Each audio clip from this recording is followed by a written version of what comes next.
Hello guys, welcome on my YouTube channel future MLT. And आज मैं आपके लिए कुछ हमेशा की तरह मैं आपके लिए फिर से नए नए क्वेश्चंस लेकर आई हूँ। आपके लिए इम्पॉर्टेंट तो होंगे ही, बिल्कुल मैं बता रही हूँ तो क्यों नहीं होंगे, होंगे ज़रूर। चलो स्टार्ट करते हैं टाइम को वेस्ट ना करते हुए। तो हम सबसे पहले क्वेश्चन पर आते हैं। हाँ, उससे पहले मैं ज़रूरी बात, अगर आप मेरे चैनल पर पहली बार आए हैं तो प्लीज़ लाइक एंड सब्सक्राइब कीजिएगा। Then I will start a new session today. तो हमारा पहला क्वेश्चन है, which among the following sugars is maximum in honey. Right answer मैंने इनका दे रखा है आपको, फ्रक्टोज। तो ये तो आपका एकदम सिंपल सा क्वेश्चन था, आपको जनरली बहुत सारे लोगों को आता होगा। देन मैं नेक्स्ट क्वेश्चन पर लेकर चलती हूँ आपको। ये है इम्पॉर्टेंट क्वेश्चन जो मैंने एक पीजीआई का एग्ज़ाम दिया था, उस समय 2019 में क्वेश्चन आया हुआ था एथलीट फुट के बारे में। तो सबसे पहले हम जानते हैं कि एथलीट फुट होता क्या है। एक्चुअली ये डिज़ीज़ है, ये ज़्यादातर फुट से हम एकदम क्लियर हो जाता है कि पैरों में ही होता है एथलीट फुट। अब एथलीट का मतलब ये मत समझ जाना कि गेम से रिलेटेड है, नहीं, this is a disease. Athlete foot और tinea pedis is a caused by which of the following. कह रहा है एथलीट फुट, या हम इसको कह सकते हैं टीनिया पेडिस, किससे होता है, बैक्टीरिया से, वायरस से, फंजाई से या प्रोटोजोअन से। तो इसका राइट आंसर हो जाएगा फंगाई से। देन इसकी मैं आपको पिक्चर भी दिखाती हूँ कि एथलीट फुट होता क्या है। ये देख लीजिएगा, इसमें रेडनेस के साथ पपड़ी बन जाना, दर्द होना, पैरों में फट जाना और बहुत सारी कंडीशंस होती हैं। इसको कहते हैं एथलीट फुट डिजीज़। ये ज़्यादातर जो स्वीटली फुट होते हैं, जैसे बहुत सॉफ्ट पैर हों, तो ये बहुत जल्दी लोगों को फैलता है। नेक्स्ट क्वेश्चन हमारा है, meningitis is a disease which is characteristic by inflammation of meningitis, the covering that lie over the brain and spinal cords is caused by। तो हम डिस्कस कर रहे थे मेनिंजाइटिस के बारे में। तो सबसे पहले हम ये जान लेते हैं कि मेनिंजाइटिस होता क्या है। मेनिंजाइटिस कुछ बहुत ही बड़ी बीमारी है। इसमें रीढ़ की हड्डी में या ब्रेन के आसपास जो परत होती हैं, लेयर्स होती हैं, उनको ये बहुत इफ़ेक्ट डालता है, उनको डैमेज करने की कोशिश करता है। तो कई बार देखते हैं मेनिंजाइटिस की वजह से हमें जनरली लोगों को कैंसर हो जाता है। तो ये एक बैक्टीरियल, फंगल, हर तरीके की बीमारी है। बट अगर ये कहते हैं corded brain and spinal cord is caused by, तो इसका आंसर हो जाएगा बैक्टीरिया। क्वेश्चन नंबर 4 पर चलते हैं और देखते हैं क्या है। प्रोटीन इन पल्सेस और more correctly legume is found on which of the following form. तो इसका राइट आंसर हो जाएगा एल्बुमिन।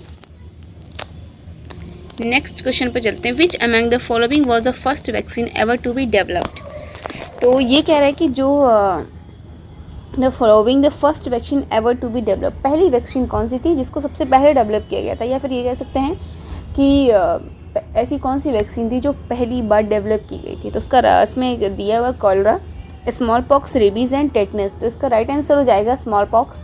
और अब मैं इसकी एक पिक्चर भी दिखा देती हूँ कि स्मॉल पॉक्स क्या होता है। ये देखिएगा, स्मॉल पॉक्स में हमारी बॉडी में एक छोटे छोटे से मार्क्स आ जाते हैं, जैसे फुंसियाँ होती हैं, उस टाइप के मार्क्स होते हैं ये। और ये बहुत प्रॉब्लम भी कभी कभी कर देते हैं, जैसे कि इनको हमारे गाँव में कहीं जाके या किसी बच्चे को होता है तो वहाँ कहते हैं कि माता निकल आई, बट ये नहीं है। ये एक वायरल डिजीज़ है जिसको कहते हैं स्मॉल पॉक्स। स्मॉल पॉक्स दो होते हैं, एक स्मॉल पॉक्स होता है, एक तो अभी हम स्मॉल पॉक्स के बारे में बात करें तो मैं उसके बारे में आपको डिस्क्राइब कर देती हूँ। तो इसमें फुंसियाँ हो जाती, दर्द होता है, खुजली होता है, ये स्पॉट छोड़ देता है। इसलिए हमें कोशिश करनी चाहिए कि हमें सबसे पहले अगर होता है किसी को, तो इसमें क्या होता है, जो दाने होते हैं इनमें से पानी निकलना शुरू होता है। जनरली ये होता है, छोटे छोटे दाने होते हैं, इनसे अगर आप खुजली करोगे तो पानी निकलेगा।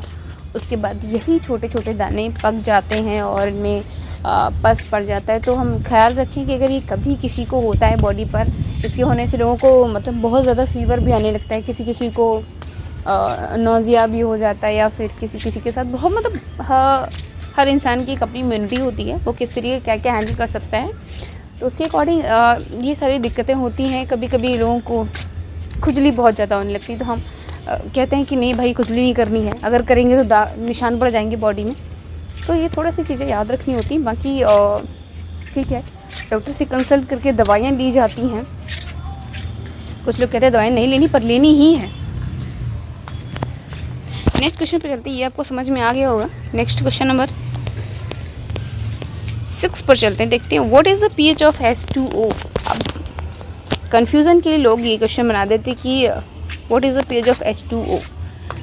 इसको हम ये भी कह सकते हैं कि जल का pH मान कितना होता है।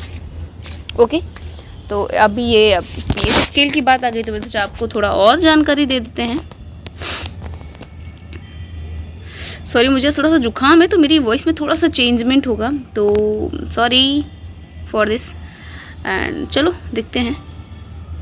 हाँ, तो मैं आपको जो बताने वाली थी, सबसे इम्पॉर्टेंट चीज़ ये है कि जो pH 7 होता है, ये एक न्यूट्रल पॉइंट होता है। 7 से ऊपर, जो 7 से ऊपर वाले थे वो बेस होते हैं, मतलब कह सकते हैं कि वो क्षार होते हैं। और जो 7 से नीचे वाले होते हैं वो एसिड होते हैं, मतलब अम्ल होते हैं। तो देखते हैं कि जो हमारा क्वेश्चन क्या था, H2O मतलब वाटर। तो ये हमारा क्वेश्चन में ये पूछा कि वाटर का pH लेवल कितना होता है। तो हम डायरेक्टली देख पा रहे हैं कि इसका 7 होता है। उसके नीचे मिल्क का देखते हैं 6 होता है, ब्लैक कॉफ़ी का 5 होता है, टोमेटो जूस का 4 होता है, एप्पल जूस का 3 होता है, लेमन जूस का 2, एंड गैस्ट्रिक एसिड जो होता है उसका pH वैल्यू 1 होता है। हाईली एसिड होता है ये।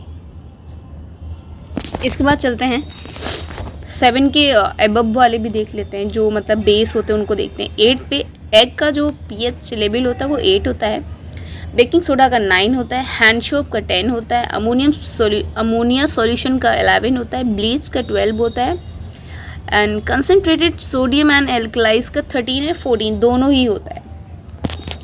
तो ये आपको समझ में आ गया। जैसे अगर नहीं भी चीज़ें आपको क्लियर हो रही हैं तो आप इसका स्क्रीनशॉट ले सकते हैं, आप अपनी कॉपी में या नोट कर लीजिए, या फिर अपने एज ए पिक्चर इसको अपने फ़ोन में आप सेव कर लो, तो आपको लंबे समय के लिए आपके मोबाइल में बना रहेगा। आप कभी भी इसको देख सकते हो, क्योंकि ये बहुत ही इंपॉर्टेंट सा टॉपिक है pH स्केल। मैंने इसके बारे में एक वीडियो बनाया भी था आपके लिए, तो आप वो एक देख सकते हैं कि what is pH scale.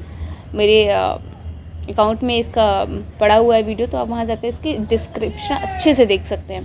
Next question पर चलते हैं हम लोग। नेक्स्ट क्वेश्चन नंबर 7 पे आते हैं, और हम ये देखते हैं कि विच of the following gas is reduce in the reduction process. Reduction process में कौन सी गैस रिड्यूस होती है? तो उसका राइट आंसर हो जाएगा हाइड्रोजन। अगर आपको इस क्वेश्चन का डिस्क्रिप्शन चाहिए तो आप मुझे प्लीज़ कमेंट करके बता दीजिए, मैं इसका एक अलग सी वीडियो बना के डाल दूँगी कि रिडक्शंस रिएक्शंस के बारे में और प्रोसेस के बारे में। तो अभी के लिए इतना काफ़ी है। नेक्स्ट क्वेश्चन नंबर 8 पर चलते हैं। ये इंपॉर्टेंट है, आप इसमें इंपॉर्टेंट का टिक लगा लीजिएगा। The mode of nutrition found in fungi is. तो ये कह रहा है कि जो फंजाई होता है इसका न्यूट्रिशन का क्या प्रकार होता है। हिंदी में हम प्रकार बोलते हैं, इंग्लिश में मोड कहते हैं। तो आपको दोनों लैंग्वेज में पता होना चाहिए, क्योंकि कई बार क्या होता है कि हिंदी और इंग्लिश में हमें, जैसे क्या हुआ कि हिंदी में कभी हम एग्ज़ाम दे रहे होते हैं, हमें वो चीज़ हिंदी में नहीं समझ में आ रही होती, तो हम इंग्लिश में देख लेते हैं, फिर इंग्लिश में नहीं समझ में आती तो हम हिंदी में देख सकते हैं। तो देखते हैं कि क्या है।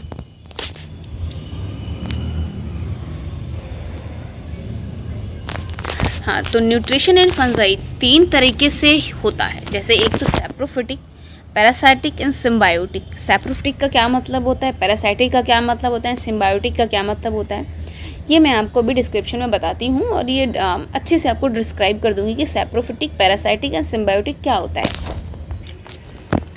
तो सबसे पहले हम देख लेते हैं कि सैप्रोफाइट्स क्या होते हैं। तो जो सैप्रोफाइट्स होते हैं इनको हम कह सकते हैं मृतोपजीवी, हिंदी में मृतोपजीवी। मैं लिख देती हूँ मृतोपजीवी। और पैरासाइटिक का मतलब होता है जो किसी और पर डिपेंड होते हैं। सिम्बायोटिक का मतलब होता है सहजीवी, जो जैसे कि कोई भी फंजाई है, एक साथ रह रहे हैं, एक दूसरे को कुछ अपने बेनिफिट्स दे रहे हैं, तो उसको कहते हैं सिम्बायोटिक। तो सैप्रोफाइट्स का मतलब जो मरे हुए पौधों पर, सड़ी गली चीज़ों पर उगते हैं, जस्ट लाइक मशरूम। इसका एक एग्जांपल हो जाएगा mushroom.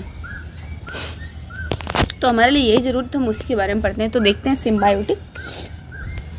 Use non living organism material.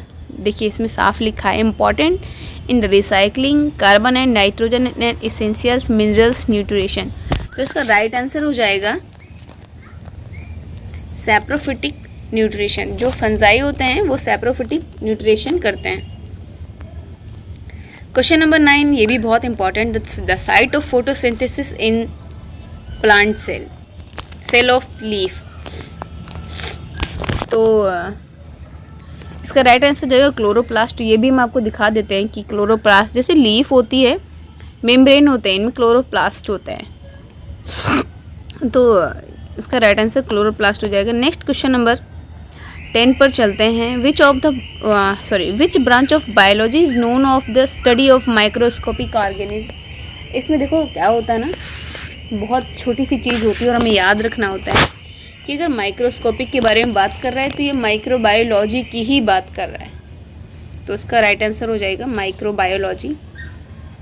अगर आपको हमारा वीडियो अच्छा लगा है तो प्लीज़ चैनल को लाइक एंड सब्सक्राइब करें। जैसे कि मैं हर बार कहती हूँ, मेरा उद्देश्य लोगों तक जानकारी को पहुँचाना है। कई बार क्या होता है कि छोटी छोटी चीज़ें हमारे एग्ज़ाम्स में गलत हो जाती हैं, मैं बस उसको ही बचाना चाहती हूँ। मैं चाहती हूँ कि आप लोगों का भविष्य अच्छा हो, आप लोग पढ़ें और अपना नाम करें। तो आप लोग बस पढ़ते रहिए। अगर मेरा वीडियो आपको सही लग रहा है तो आप प्लीज़ लाइक एंड सब्सक्राइब कीजिएगा, अपने फ्रेंड्स को बताइएगा इसके बारे में, क्योंकि ये एक स्पेशल सी चीज़ है जो हम एक दूसरे से बांट सकते हैं। यहाँ पे किसी को कोई प्रॉफिट नहीं है, किसी को कोई लॉस नहीं है। पढ़ाई सबके लिए होती है। अगर अच्छा लगता है तो आप पढ़ सकते हैं, नहीं लगता है तो वो एक अलग चीज़ आती है। If you like my video then you like and subscribe my channel and share. Thank you so much for watch my video.